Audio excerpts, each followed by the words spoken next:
La Réunion entière est concernée par la réduction des effectifs imposés par le gouvernement, puisque 162 postes vont être supprimés, dont 75 dans l'enseignement primaire.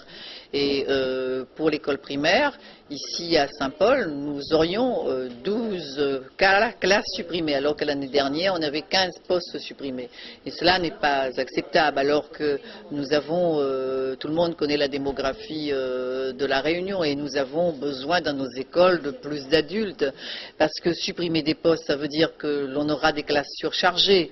Cela veut dire aussi que la nécessité d'accueillir des enfants maternels à l'âge de 2 ans et demi, qui est une nécessité qui a été soulignée par de grands spécialistes, par des pédiatres, par de grands pédagogues, par Françoise Dolto et d'autres, eh bien on ne peut plus du tout le faire.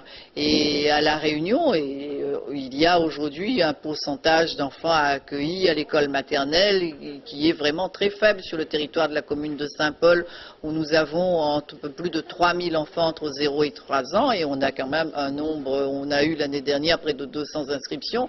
On accueille maintenant à peu près 30 enfants de 2 ans et demi. Cela n'est pas acceptable. Et donc nous avons besoin aussi que les classes spécialisées, qu'il y ait un encadrement pour les enfants qui ont le plus de difficultés. Vous voyez, on a supprimé par exemple les secrétaires administratives dans les écoles primaires.